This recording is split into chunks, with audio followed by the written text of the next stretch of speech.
welcome back. Instigating with Clarkey and Drury. I'm Ryan Drury. Clarkey will join us shortly, but I'm back from vacation. We took a little week off there, out on the West Coast, and another guy who was out on the West Coast, not really for vacation, but it turned into a heck of a party. My friend and the TV host of the Kitchener Rangers, let me rephrase that, the Memorial Cup winning Kitchener Rangers, Sean Furfaro joins us. Sean, how's it going, brother? It's going great. It's been quite a fortnight. The last 2 weeks has been pretty unbelievable. I got home yesterday. The day we're recording, I got home yesterday around 2:00 from the airport. Had a shower, a quick change of clothes, and I was downtown at 4:00 for the parade, the championship parade. So I've been going on adrenaline and espresso for the last little while. So it's been pretty good. Nothing wrong with that. There it is, your 2026 Memorial Cup champions, the Kitchener Rangers. Incredible stuff. And Sean, like, you were out there, you took the whole thing in. You got to go to the parade, of course, which was on Tuesday, and a huge gathering down at City Hall in downtown Kitchener. What a sight. But man, talk a little bit about this team and how they played, because you know, we've seen a lot of great Memorial Cup tournaments over the lifetime of the tournament, and especially in the last couple of years. And the OHL's come out on the right side of quite a few of those. But the way this Rangers team played really throughout the OHL playoffs and in this tournament in particular, they played some of the most disciplined, locked down, best defensive hockey I've seen played at this tournament in a really, really long time. They sure did, Ryan. That's a pretty good assessment. I know the coaching staff in some of their interviews referred to their mindset as surgical. They said, we just need to continue to be surgical with our approach. And that's what they were. And the thing that was really impressive to me all season long was how this team just got better and better and better and better. And you know what a grind the OHL season can be, that come February, you often see a dip from especially good teams, right? The season's just so long. And then we didn't see that dip with the Rangers, and they got stronger in January, and they got stronger in February, and they got stronger in March, and they got stronger each round of the playoffs until they were literally playing their best hockey when they were at the Memorial Cup, which was games, like, take this in. This was games 87, 88, 89, and 90 in their season, and they played their best hockey. Now, to be fair, they did add some pieces, but remember, this was essentially a first-place team when they made those trades. So they took what was already an exceptional team and made it even better. So you went from a 9.5 to a 10 by adding the Sam O'Reilly and Jared Woolley and Gabriel Sherratt and Dylan Edwards. These were all little, you're almost done the jigsaw puzzle, and you have these four little pieces that are just, what do we need? And we found those four perfect pieces that fit right in Kitchener, and it was surgical. It was amazing to watch. It really was. And, you mentioned those four big pieces that they added to an already really deep team. And I mean, Sam O'Reilly wins player of the year. He's OHL playoff MVP. I mean, the two-way dynamism that he brings to the rink, pretty evident. And people already knew that from his time in London, and what an OHL career, what a bookend to his OHL career. And one of the best in terms of pure hardware and winning in the history of the league, to be quite frank. And speaking of history, the Rangers making some serious history as well. This is just incredible company that they've put themselves in by capturing this year's Memorial Cup. The Rangers now share the most championships by any team in the Canadian Hockey League since 1972. They joined the Cornwall Royals, the Kamloops Blazers, who, of course, famously won 3 in a row in the 90s, the Windsor Spitfires, and, of course, the London Knights with 3 apiece. And you talked about those big additions, obviously, Sean, and the surgical nature and the way that they played. What was it, in your opinion, though, that really put this Rangers team over the top in terms of the way they approached the season, the playoffs, and this tournament? What was it? I think it was the fact that every player bought into the structure that was being developed with the coaching staff. So we can, yes, the players go out and win the games, but this is a coaching staff of 5, right? Jussi Ahokas will be the name at the top of that. But Jussi Ahokas, Jeff Krzakis, Brad Flynn, Brandon Murley, Jordan DeCourt, the 5 of them as a unit have created over the past 3 years this unbelievable team culture that everybody buys into, and everybody talks about it. I think as well, Mike McKenzie hiring these guys and knowing which guys they can put on their roster to get the best out of them. It's a relationship between player and coach. And I've never seen anything work so functionally as it did this year. It was great 3 years ago. It was spectacular last year. It was off the charts this year. And, you know, you go from an 8 to a 9 to a 10, and it was unbelievable. If you look at what Jussi Ahokas did in his first 3 years in this league, this is a legendary 3-year span. And I think you'll look back on it and say that. I'm glad you brought him up, and I share your sentiment there. I think because it's one thing to bring players in, like we know that, Sean. Like you've been around the dance for an awful long time here. It's one thing to trade for guys. It's a whole other thing, especially kids, young men, a lot of whom are generally 20 and under. Quite a few of them still teenagers, to kind of buy in and all pull on the same rope. I mean, geez, it's hard enough to get professional hockey players to do that, let alone young men, right? So an incredible thing. And I'm glad you brought up Jussi Ahokas, because I just can't imagine this guy's going to be around the OHL for much longer. I genuinely think, and wouldn't be surprised, maybe you know something I don't, if he's not already taking calls potentially from NHL teams, because if an NHL team doesn't hire this guy in the next 2 to 3 years, shame on them. Yeah. So let me preface this by saying I don't have any inside knowledge, but I'll give you my opinion. And when Jussi first came to Kitchener, it was verbally stated that this was the reason to come over from Europe was to eventually get to the NHL. And to work in pro hockey. You can't do it in the NHL unless you have a resume in North America. So this was Jussi's opportunity to do that. He said he wanted to make the Kitchener Rangers into the best junior organization in the country. He might have just done that with what he's done in the last 3 years. Is he NHL bound? I don't know. Let me give you my opinion on this. A lot of people, when they have success in the OHL, a lot of coaches, and they're going to take the next step, they'll go to pro hockey. And by going to pro hockey, I mean, you might take an AHL coaching position, a head coaching position, or you might take an NHL assistant coaching position. Very, very, very few people step into an NHL head coaching role. If you look in Brantford right now, Jay McKee just left Brantford, a well-deserved pro hockey contract. He's going to be a head coach in the AHL. But if someone as good as Jay McKee doesn't make the jump to the NHL, is Jussi Ahokas ready for that jump? I don't know. What I will say is this. When Steve Spott left, Steve was probably ready for an NHL job, but he had to go through the AHL and then assistant coaching, and he's never been a head coach in the NHL up to this point. When Peter DeBoer left, Peter DeBoer had put himself in a position where he was going to step into an NHL head coaching role. Now, I think this 3 years that Jussi Ahokas has had has earned him the right to step into an NHL head coaching role if that's what he wants. So I don't know if Jussi wants to go to the AHL. I don't know if Jussi wants to be an assistant coach in the NHL. But what I do know is that if Jussi wants his next step to be an NHL head coaching job and the right coaching job isn't there for him, then the Kitchener Rangers are a perfectly viable option. And I think he's earned the luxury to choose where his next stop is, and it has to be what he wants. So long answer, I don't know. Personally, I hope he's here another year. We have him for 1 year under contract, but all of these contracts are, if you get the right opportunity, nobody's ever going to block that. And if the right opportunity comes, it comes. I know that after year number 2, there were phone calls coming, and there was opportunity for him in pro, but he had more work to do here in Kitchener. Does he have more work to do here in Kitchener after a legendary season? Maybe not. Maybe running it back and going back to back is the cement he wants for his legacy, or maybe he's going to go wherever he wants right now. Maybe he's okay with the AHL. Maybe he's okay with an assistant coaching position. I can't see him as anything other than a head coach somewhere.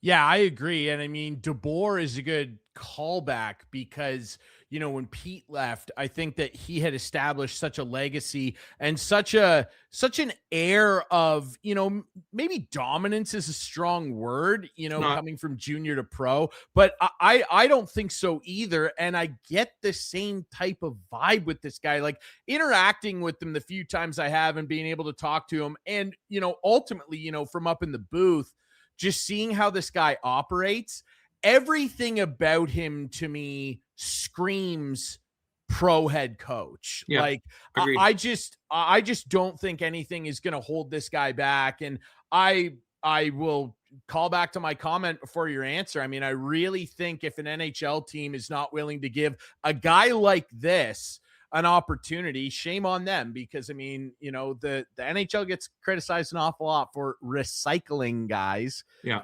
How in terms of new blood, I mean, who in the CHL deserves it more than this guy right now? I just genuinely don't know.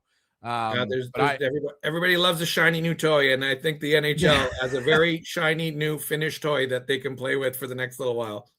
Absolutely. I completely agree. I think that there's some real bright things ahead for him in an already shiny legacy over here in North America. Speaking of legacies, you know, you mentioned obviously earlier getting all those guys to come in, the big trades that were made. Obviously, Kitchener decided, and Mike McKenzie's gone viral with his little clip from the parade and everything. Yeah. The ultimate mic drop by Mike. Yeah. Just saying like, hey, we found out we weren't going to host in 2027. So we just said, hey, let's do it this year. And I personally don't really care like for all the discourse that it's created amongst fan bases. I just don't care. Well, I don't think it's important. I mean, he stated a fact. I mean, to say that the choice of Guelph winning the Memorial Cup was not the catalyst that led to the final stages of building this team is irresponsible. That's not a commentary on who the right or wrong choice was. That's a commentary on this factually happened, and then this was a catalyst for this. And I think, to not say that decision played into the formation of the remainder of this season is not accurately describing what happened. So I think it's very accurate. 100%. And I didn't watch it. I mean, you know, and I think people need to understand this, like, and you're of this, you know, perspective too. Like, I don't work for the Storm. Like, and I don't work for the Rangers. I call the games. Like, I'm not an employee. So like, I don't see stuff like that, or to be fair, want to get involved with it. So stop tweeting at me, please. Like, that's just a general response to everyone. Stop DMing me. I'm not going to participate because I just want to see good hockey at the end of the day. Like, I don't care. When they respond to us, we're forced to eavesdrop on a conversation we don't want to be in. Yeah, I just don't care. You know what I mean? And it's great. And it's great for the OHL as a product that like this has occurred. But my point being, you know, Mike makes that statement, and you can do that when you win a championship. Like, guess what? You have free reign to kind of say whatever you please. And it's true though. Like, they find that out, and then they decided to floor it. And they did in the additions that they made and the way that they approached the rest of the season. And I'm real curious because I've heard from Rangers fans, like Mike's been on the job for a good while now. And, you know, he was pretty like, you know, contrite almost in his post-game interview after capturing the cup about saying, you know, it's been too long since this franchise has won this trophy. I take some responsibility in that, which I think on one side is unfair, but as an executive and a guy that loves winning, I understand where he's coming from with that sentiment. But now I wonder, for Rangers fans who I had talked to in the past that used to kind of doubt his acumen and his ability to put a winning team together, that is dead now. And I'm really curious on your perspective, what his legacy is now, because I think he's established himself as an all-time great.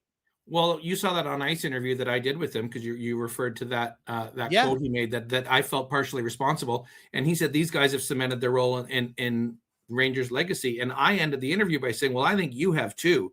I think Mike McKenzie's legacy in this team will be unforgettable. I mean, you're talking level of legacy time. He's the architect up there on the rafters. If he leaves tomorrow, he's a legacy character in the history of the Kitchener Rangers. So I remember Joe Birch told me a while ago, we were talking about it, and he said, in my opinion, Mike McKenzie has never lost a trade, which is a really bold statement to make.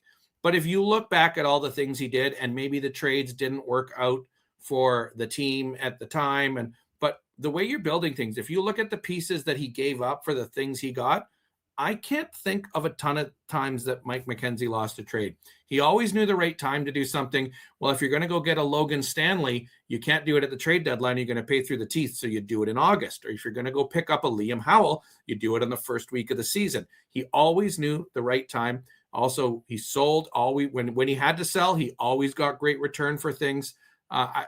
People say 10 picks, Jacob Zoo and the rights to Kane Barch, he got fleeced on that. I'm like, are you nuts? I'd give him another 10. Give him another 10 picks. It was one of the best things he's ever done. So to answer your question, his legacy at or near the top of all general managers in Kitchener Rangers history, as well as the number of times he's had to step in as coach and had exceptional numbers.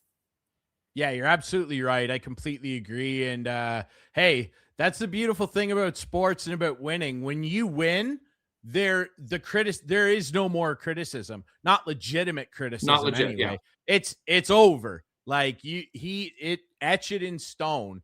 Yeah, holding up the Memorial Cup is the ultimate scoreboard. Sorry. Yeah. Like it's over. Like anybody who had issues with the way he ran the team, anything in the past, like it's over now. What more could you want?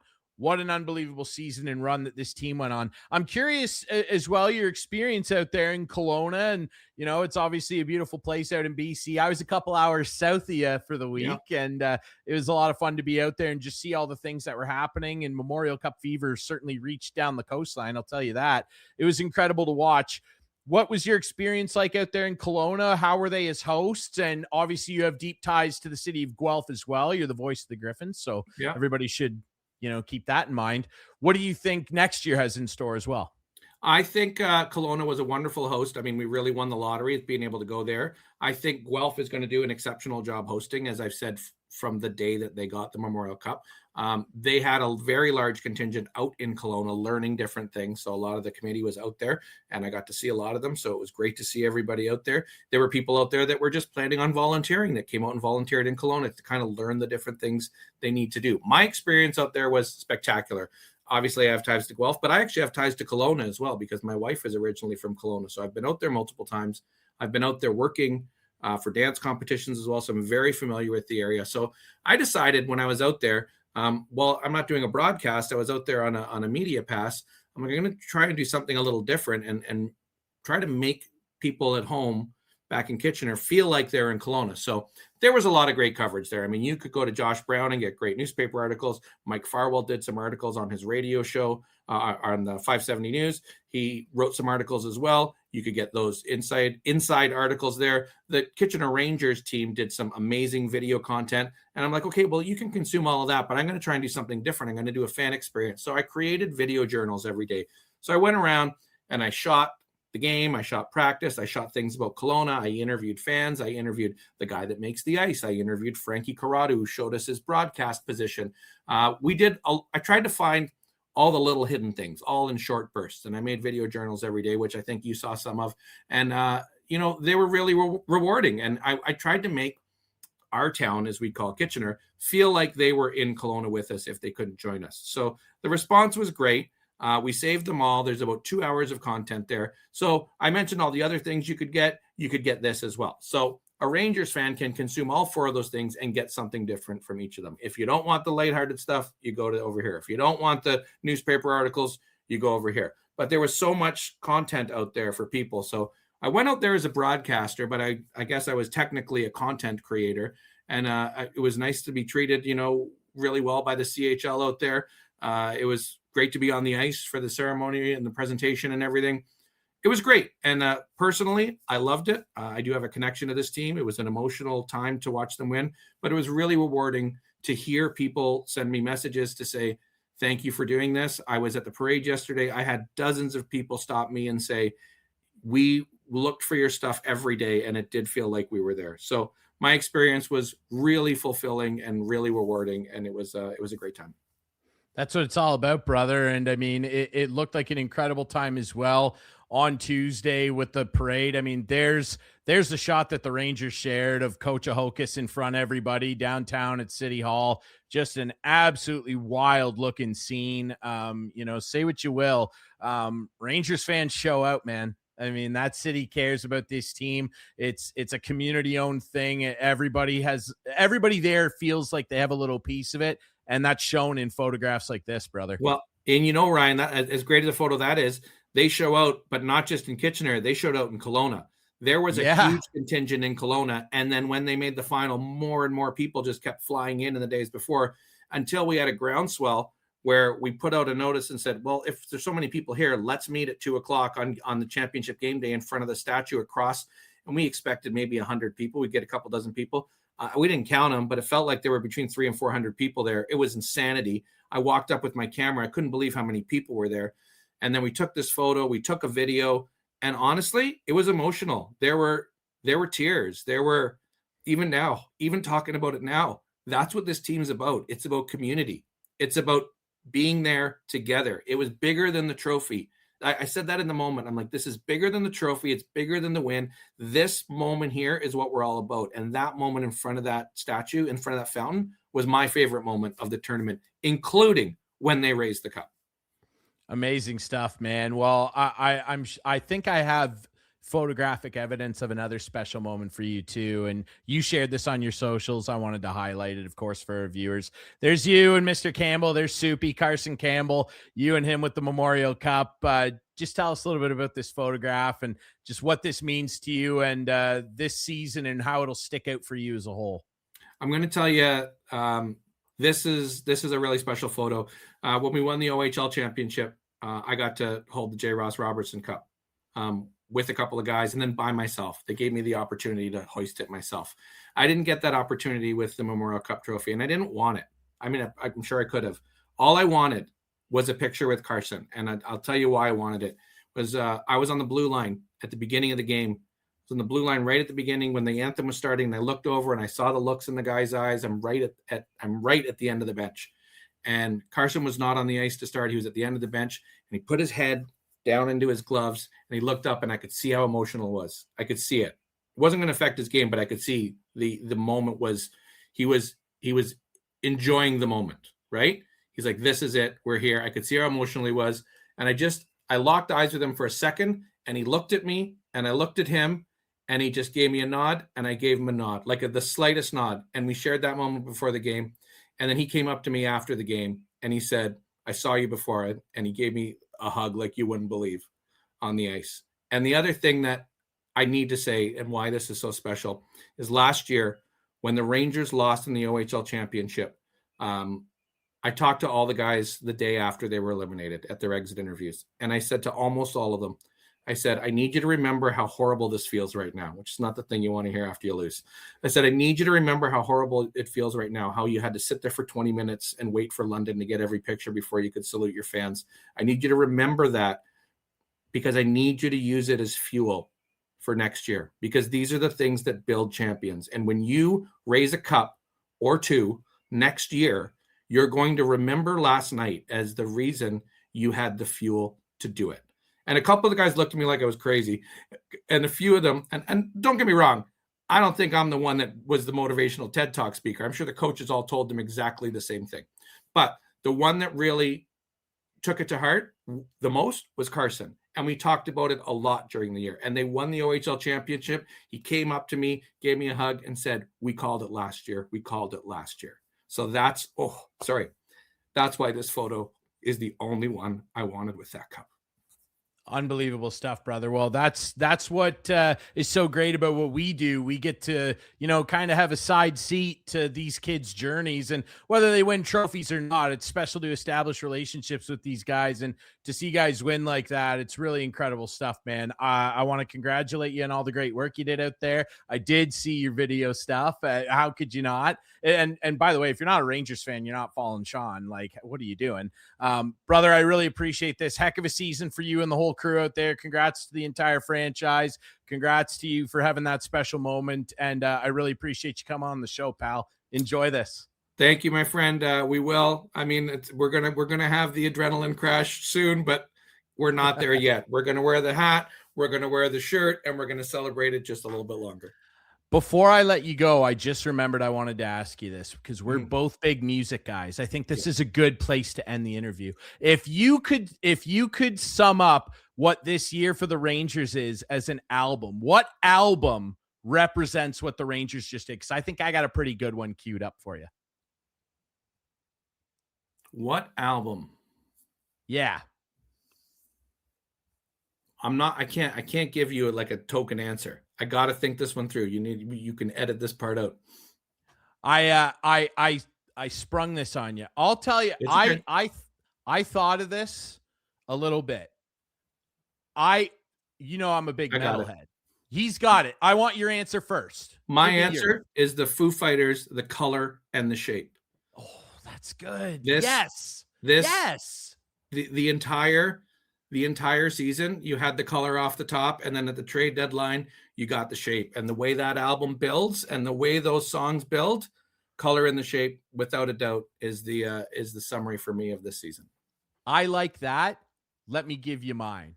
I'm a big metal guy. You know that. I think Pantera's vulgar display of power. That's a perfect sentence to describe their Memorial Cup. Yes. It's the album cover's literally a guy getting punched in the face. Yeah. And that's what the Rangers did to everybody out there, brother. You should ask the Everett Silvertips about that. Yeah, I don't think they want to talk about that. Dude, it's been a pleasure. Thanks so much. Congrats on all the great work you did, and go enjoy this, my friend. Thank you so much, Sean. Thanks, Ryan. All right, everybody. We'll take a quick break. Clarkey will join us. Lots to talk about. Are the Leafs getting closer to a head coach? We'll see. We'll talk about that next on Instigating. Oh, well. Look who it is. Wow. Christopher Clark. What's going on, Ryan Drury?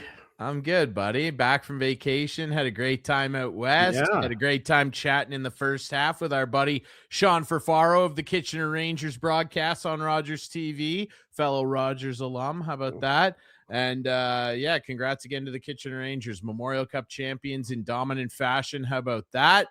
And hopefully, as we transition to another big hockey topic, one of these potential coaching candidates for your buds can maybe help them get back to dominant ways, at least hopefully in the regular season, as the news came out earlier this week, really on the weekend, that courtesy of Darren Dreger and a bunch of other sources, of course, that the Leafs are chatting this week. Maybe they've already chatted with them as we record this on Thursday, June 4th, with one Patrick Waugh and Peter Laviolette. What are your thoughts on that, Mr.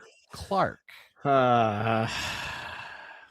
I'm definitely not a Peter Laviolette fan. Why not? You know what? I don't want to say I don't know. It's just a feeling. He did win a cup, right? Yeah, he won a cup in 2006 with that Hurricanes team. That's a long time ago, 2006. Yep, long time ago. Went to a cup final. I don't know. He's gone to the Rangers. He's gone here and there and everywhere, and he hasn't had any success anywhere. He made a pit stop with my crew, too. He did. And didn't do anything there. Yeah, it was... he didn't do anything. Well, so I'm not a Peter Laviolette fan. I hear O-Dog on Overdrive telling us how great of a player's coach he is. Well, good. I don't know what route they should take, to be honest with you. I really don't know. I'm torn. Like, should they go? One of these guys, Patty Waugh. He didn't even last a year in the island, did he? Like, he got turf there at the end. I think he was there a little over a year. I think he did a season and then got turfed at the end for Peter DeBoer. But demanding guy. Like, they're two intense dudes. Like, what I'll say for Laviolette is I don't know if he'll necessarily fit where the Leafs are sitting right now, because he likes to play a really up-tempo, quick style that relies on defensemen transitioning pucks quickly. Like when he went to that cup final with Nashville when they lost to Pittsburgh in 2017, I mean, he had Jussi back there. He had Ekholm. He had Subban, as we all remember. The Leafs don't have a decor like that. So I don't know if the Leafs are well set up to play the style that he likes to implement. And of course, there's but what style forward depth. I get it. What style would a coach implement that is fitting for this team? I don't know. I like, that's the thing. I just don't know. That's why we had on the banner there, like, should they try and hire some new blood? Maybe our friend Jussi Ahokas of the Kitchener Rangers. Maybe. I don't know. Like, I don't know. Is that the way to go? Because it sure doesn't sound like, aside from some, nasty fake account rumors out there. It sure doesn't sound like anybody in the NHL, never mind the Leafs, are prying David Carl from Denver. Yeah. So you know, move on. Who cares? Why? I don't know why you would not want to coach in the National Hockey League. You know, well, I don't it's know. Got to be the pinnacle. Like, I don't understand it. Like, now we don't know for sure. Well, we don't know for sure that. Well, we don't know that the Leafs have reached out or even talked to David Carl, for one. And two, we don't know that if someone in the NHL, maybe the Leafs, someone else, has reached out to David Carl. If he has outright said, no, I like my spot in Denver. And then fine. I will say this. Hey, like, in Denver, he has a young family. Good. That's what happens in hockey, Ryan. You have to move sometimes. You have to pick up and move. If you want to get to the pinnacle, you have to pick up and move. And if he doesn't want to come to Toronto, then whatever. I don't care. I think he doesn't have to move. That's just the thing, though. Like, he has intense job security down there, right? Like 2 national titles, 3 title appearances, and again, in the Frozen great, Four, and great. Maybe he doesn't want to leave. I don't know. Yeah, this is all a mystery. Pretty good security where you work, but you probably want to move forward. Like it's just like. You want to get to the pinnacle. Job security in this industry. You want to get to the pinnacle. You want to get exactly. Is there a thing about job security in college hockey? Who knows? Who knows? At the end of the day, like, I just don't understand a guy who wants to stay in college and not make it to the NHL. He wants to wait until the situation's right. Well, that situation may never come about. So if you're happy being a collegiate coach the rest of your life, then so be it. Then let's move on. And again, it's delay is just all a front, and Cassidy's the guy they want. They're going to wait until Vegas is out, maybe coach them and see if they can talk. Maybe, because I've heard, through not my sources but other media members. I hate when and I've been hearing a lot of this lately. If I can rant for a second, people on Twitter saying my sources tell me, and they tweet these things an hour and a half after the Elliot Friedmans and the Darren Dragers and all those guys. My sources are telling me you can't use a media member as a source, my friends. That's not a source. Anyway, media people are saying that Vegas isn't going to give anyone permission until they're done in the playoffs. So we'll see what happens after that. I don't know. I don't know where this is all going. I would kind of like them to get a coach under their belt and move forward. Like, at some point, they have to get a coach. So let's get one. Yeah, they do. I mean, chief of coaching, maybe they'll call it chief of coaching. A chief executive of coaching. Yes, there's another new position for a CEC. Because we have chief of staff now. Freddie Hamilton, Dougie's brother, has come on board, and then they got the guy from Minnesota. Is it? Who a lot of people are saying it's a pretty good guy to get. So we'll see. Maybe they'll be able to get top 50 Dougie to come and play in Toronto. Who knows? They got his brother. Yeah, they got his brother. Yeah, I don't know, man. I don't know where it's all going. I don't know. I'm not saying he's a bad coach. He clearly isn't. Like, he's got a good resume. He's been able to help some teams like boost their stock. And who would you rather have, Cassidy or Laviolette? I would rather have Bruce Cassidy because he won a Stanley Cup like just recently. A blink ago. Yes, exactly. And Lavi, like, again, you do have to do a thing here where you look at the situation. Again, I just don't know that this roster is built right now for the way that he wants to play the game. I feel like this team would be a repeat of what happened with Craig Berube this year, where the team could not execute what he wanted them to do. And I think it would actually be worse. Wanted to play. I don't think he wanted to play an upbeat, fast-paced style of hockey. I don't either, but I think guys just didn't want to buy in and were sick of him, which is, I mean, I don't know. That's something to really say after winning a division, but it'll be interesting. But Patrick Waugh, I don't know if the fit is much better there. Now, he's certainly a guy that is intense and stands up for his players and can really, look, like, let's be frank here. Yeah, he got fired at the end of the year, but he was helping steward a really unbelievable all-time, historic rookie season at a Matt Schaefer and got a lot of good players. Like, the Islanders were pushing right to the end. and they came up for short. sure. Like, I think that he can certainly push some buttons with some guys, and I feel like he would. Well, he's not afraid to bench guys, is he? He's not one, and that's because Patrick Waugh, and I'm saying this as a compliment, has a big ego. And he deserves to have a big ego. He's won at the highest level multiple times. And the famous line about putting the Stanley Cup rings in his ears. He doesn't have to listen to any back talk from any of these players. I kind of would like him to become the coach and win here. And that'd be really something. What would the Habs fans who idolize this guy still, even though he quit on their team, but they still love Patrick Waugh. That's not a fair assessment of what he did. Well, no, he quit. He said, "I'm not playing for you guys again. I'm done." That's quitting. Because the coach left him in for 9 goals. Whatever. He quit on the team. Night, I get it. And there was other stuff going on behind the scenes. That was a great night. Like, I bet it was. But then he went to Colorado and he won 2 more cups. So what is he? Absolutely, he did. I don't think Montreal fans. I love that. Montreal fans are so precious about their past greats. And let's be honest, this guy won. You could argue that Patrick Waugh orchestrated 2 of the single-handed most like goaltender tilted Stanley Cup wins in the history of this league. It wasn't the case in Colorado. Colorado, he had a real loaded squad. The 2 cups in Montreal, the rookie year in 86 and then the 93 one in particular, where, they don't win that cup either of those years without him.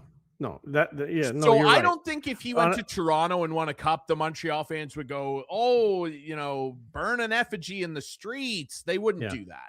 On a scale of 1 to 10, I would put my hope of coaches of Cassidy at 10, Waugh at 9, Laviolette at 5, and whoever in 8, 7, 6.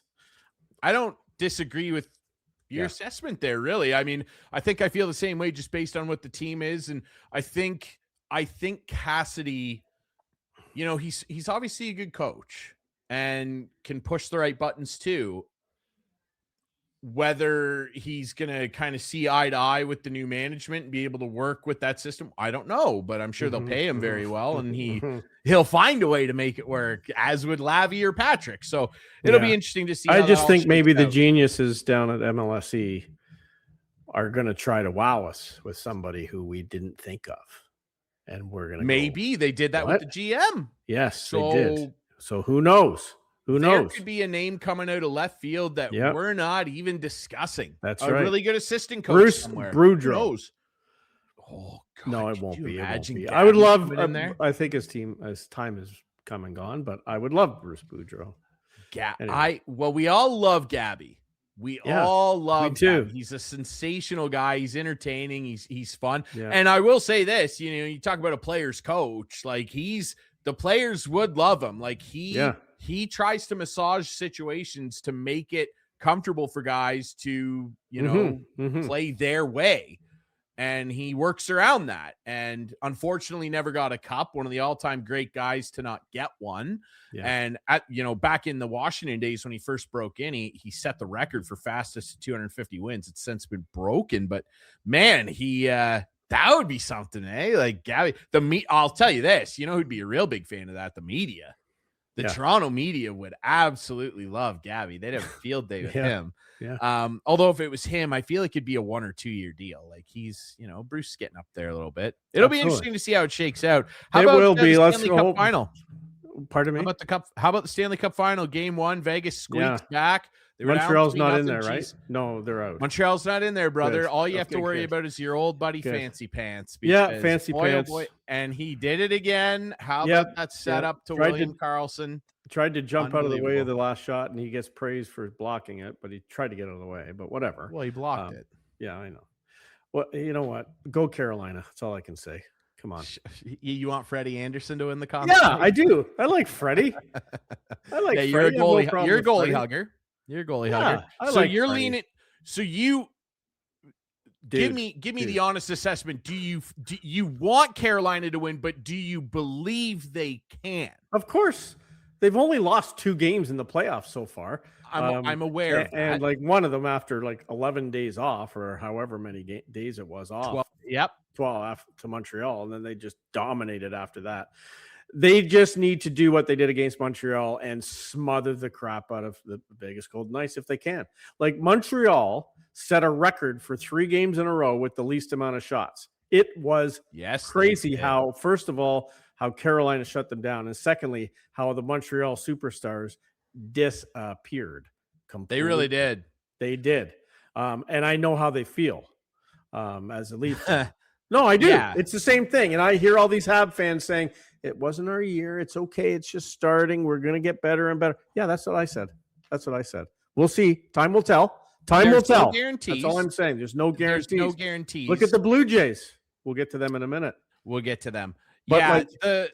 they're right with Montreal. Like, they're getting started because they're at the start of the trajectory of their core. 10 years ago, the Leafs were. 10 years. Yes. Let's see in 10 years what happens here. I mean, they've already been to a cup final.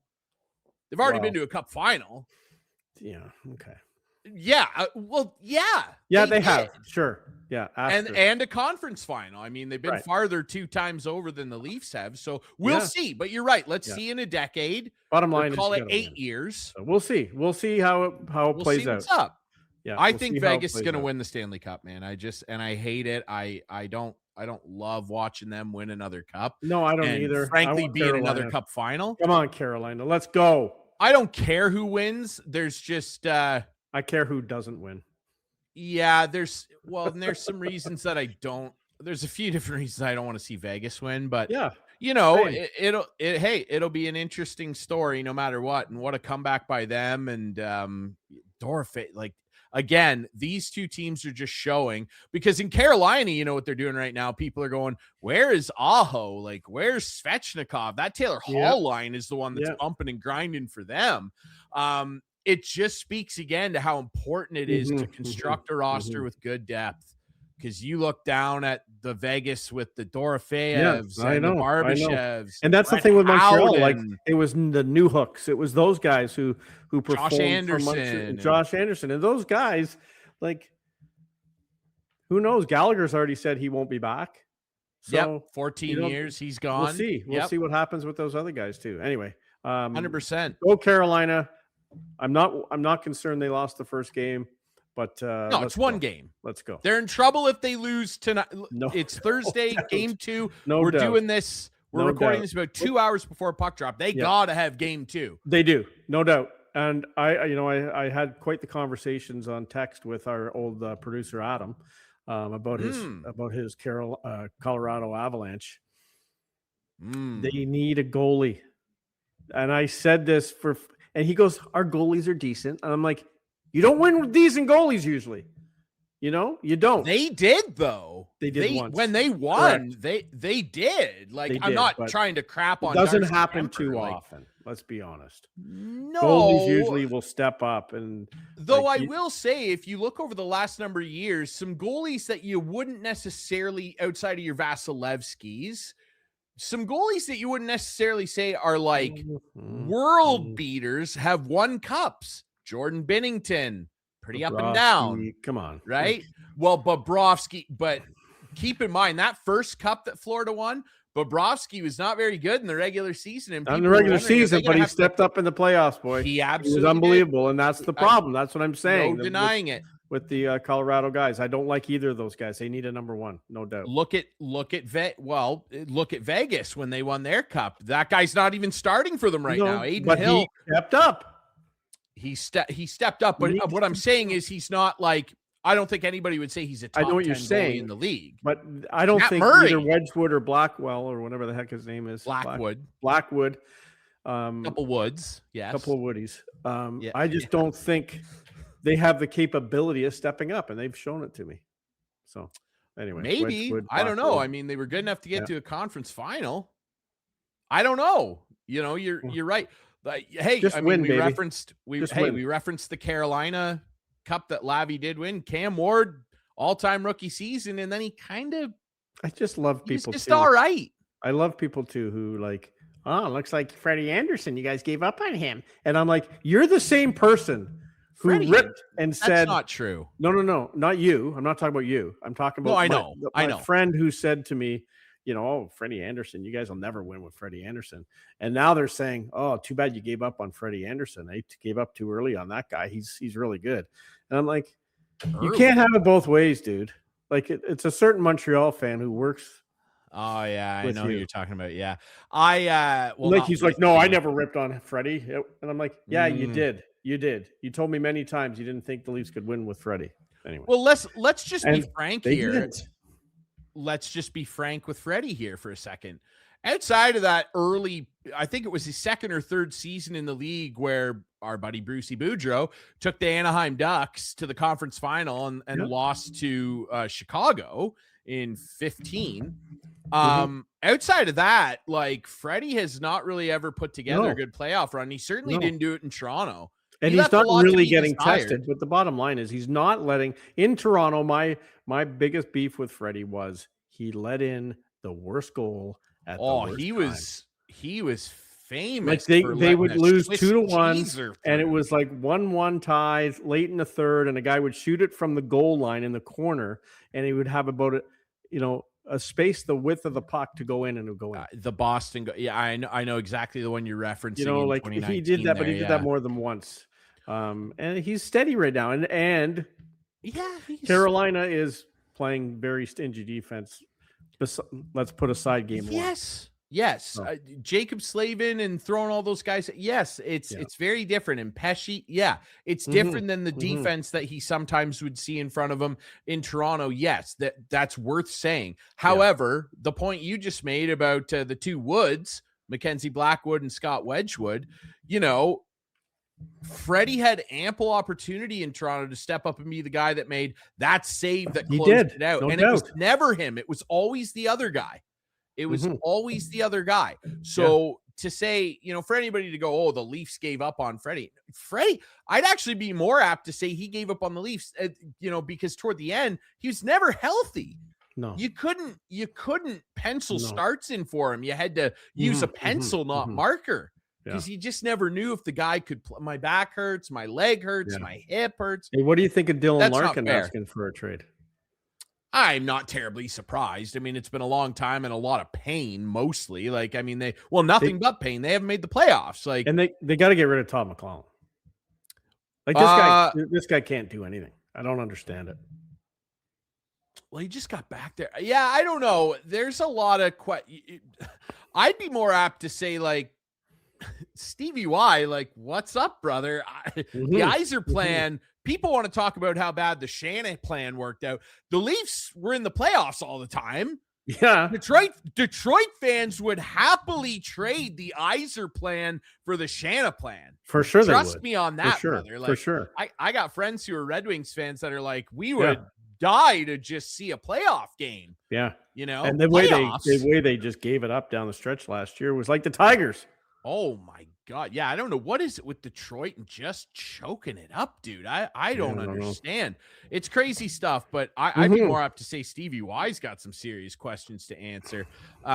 It'll be interesting, but I'm not surprised that Larkin wants out, potentially new scenery. And I wouldn't be surprised if a team like the Rangers or maybe the Sabres, if they let the no trade, he's going to control where he goes. So for sure. But maybe he just moves over a little bit and says, I like what's going on over there in Buffalo. You never know. Teams will line up to acquire him. He's a really good player. No doubt. You know what I mean? So maybe the Leafs sniff. I don't know. I don't know what they're planning on doing. Who did they trade? That's a real good question. They got picks. They got some picks to play with now. Not first. Well, I don't mean overall. I don't mean we're not that trading one. it. No, I don't mean that one. Yeah, it'll be interesting to see where he lands. Not the Leafs, but I wouldn't be surprised if he ended up somewhere like Buffalo. Or Utah. I don't know. The cap's going up. People forget. I was having a conversation about this with some friends, and they're like, "Oh, Vegas. They need to Where does everyone go?" He probably might. You know what came to me too. Because I was going back and forth with friends in my hockey pool about this, and they were like, "No, that team can't acquire." I'm like, guys, the salary cap is going up. Remember? Yeah. Like, oh yeah, that's right. What about Florida? What about those dastardly Panthers? God, they could do it. How about that? Barkov Larkin? Wow. I'm just saying. I'm not telling anybody how to do their job or anything, but it'll be interesting to see where he lands. That's a big fish. It is interesting. Yeah. Big fish. Okay. Speaking of fishing and just not coming up with anything, you ready to transition here? Can we transition? Because let's do it. You brought up the Blue Jays, and let's talk about some baseball here. It's been a little while. Okay. It has. And we got to get Mike DeMurgis back on soon. We got to get the merge back. There he is. Absolutely. And there he is. There's your buddy Jeff Hoffman. And man, it really came to a head with that Baltimore game recently where he had a 4-run cushion. Man, did he ever implode. I just think that this guy's confidence is shaken beyond belief. He's in, I believe, the last year of his deal. He's the right-handed Brandon Little right now. I'm should the Jays DFA this guy? Can't they just send him to Buffalo and see if he can regain his form? Maybe, because I don't know that anybody would pick him up at the $15.8 million that he makes. I don't know that somebody would pick him up. So they might be able to just send him right through. Whether he would accept the demotion or not would determine whether they have to DFA him. But man, I don't know how much longer they can roll this guy out there. And Ross needs to get himself, like, the Blue Jays have been cooking lately. Well, here's the thing, man. Good baseball. Thursday night they win. Friday night they win. Yep. And Saturday we're up 5-1. 5-1, bottom of the ninth. Last weekend, And then what's his name? Varland, it comes in the 8th, and then they bring this guy in the 9th. And it was like lighting it on fire. And there they go. So they lose Saturday. That carries on to Sunday. That carries on to Tuesday. That carries on to Wednesday. They were on a nice roll, a great roll until won 11 of 13 until Saturday when he blew the game, and they've been in a spiral ever since. And I feel for Schneider, but you got to stop giving him the ball. He's on the roster, right? It's like, what do you need me to do? And Schneider would be sitting there talking to Pete Walker going, Jesus, guys, like we put you in like a pretty comfy situation. Like guys, the walking is man, it's awful. Anyway, you need this guy to find the strike zone. You know what? If Varland was the stopper in the World Series, the Jays win the World Series. That's all there is to it. I'm convinced. In hindsight, in the way that he has pitched in that role primarily over the last month and a half, you'd be kind of inclined to not think that that's probably true, dude. Yeah. Like, you never know, but geez, like, I just can't see Varland the way that he's throwing, giving up that tater to Miguel Rojas. Like, I don't know. And there's no point in revising it. No, but I understand where you're coming from. Like, and I don't know, like, he's a likable guy. I love the whole Thanos thing and his intro. Like, you want him to do well, and you're just like, oh God, Jeffrey, like, where is this time going, brother? On either DFA or Buffalo or somewhere. It's time. It's time. Speaking of Buffalo, we don't have time.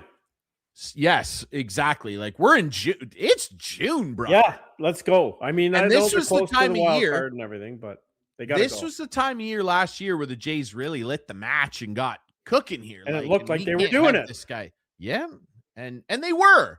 I know. 11 to 13. But then that game that set them off on a 4-game losing streak.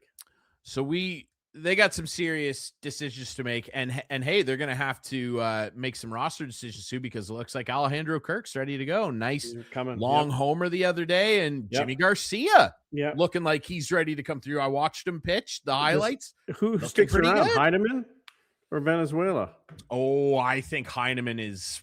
I think his DFA? days are numbered. Yeah, I would think so. Valenzuela's been He's been great. Good.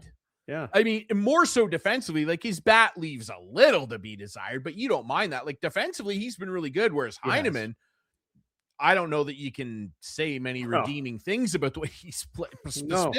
Specifically his arm this year. His arm has directly cost them at least 2 wins. Yeah.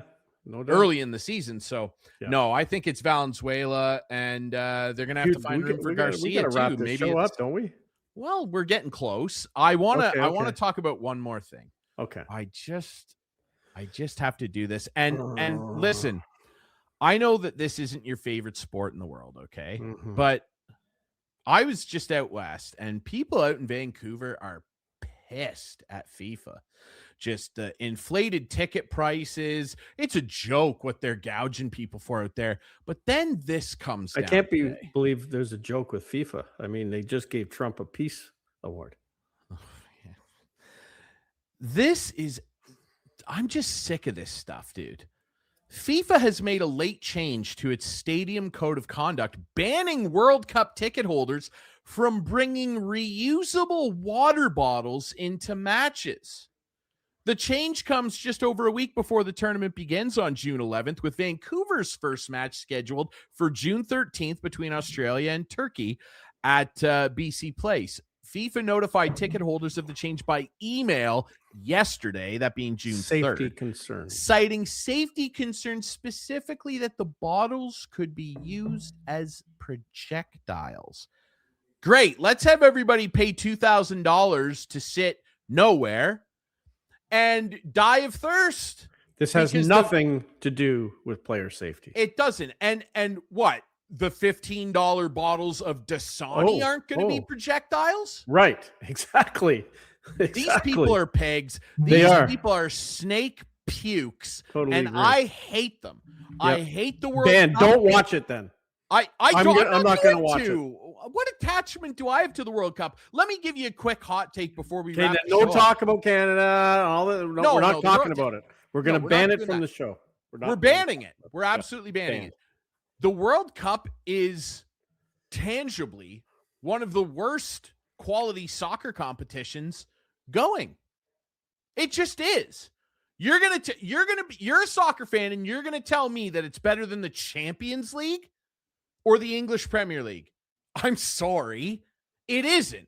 Generally, the games are very boring until you get to like the final 8, the last 16. Even then it's like, okay, 1-0 here. A lot of penalty shootouts. No. And they're criminals. They are criminals, and how they run their tournament's a joke. That's it. That's it. We're not talking about that anymore. We're done. You know what? I'm on board. I love soccer. I'm on board. Banned. No World Cup. No World Cup. They're banned. They're banned. Red card for FIFA. They're banned from instigating. I love dude. Yeah. Unless I have to quick caveat. No. If Canada gets like far, we gotta touch on it just for a sec. If Canada does, how many rounds are there?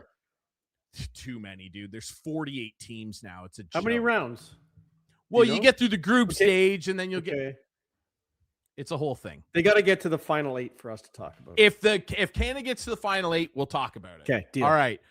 We appreciate our buddy Sean Furfaro for coming on and chatting about the Rangers Memorial Cup win. Absolutely.